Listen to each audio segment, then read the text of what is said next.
Ito yung ating barya guys na nagkakahalaga ng 10,000 up to 30,000 US dollars.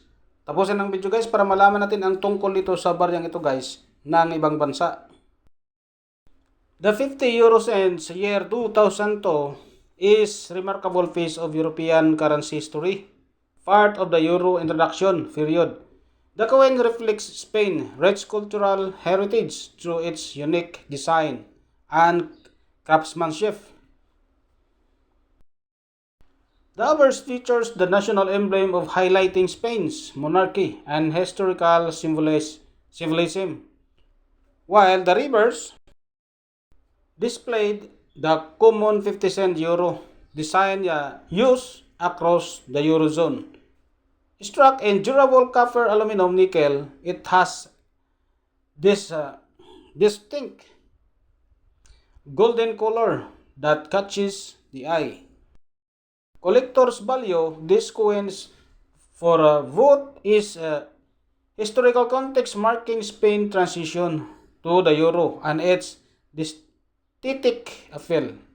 Whether displayed in the collection or studied for numismatic interest, the 50 cents Spain year na 1999 remains a fascinating and collectible coins, blending history, art, and economy. The biggest prizes go to these coins with serve of center strike, sometimes selling for 5,000 US dollars or more. Others with incorrect alloys, dramatic die cracks, or overstrike have shocked collectors with prices reaching 10,000 US dollars up to 30,000 US dollars depending on the rarity and preservation. And take away before you spend your change, check those errors or euros carefully. The smallest details, a shifted strike, a cracks, or even strained colors could mean your coin is worth for more than 10 euro cents, 20 euro cents, or 50 euro cents. So kung mayroon kang mga barya guys na katulad nito at nagkakaroon ng mga gandang error, aabot talaga yan guys sa 30,000 US dollars.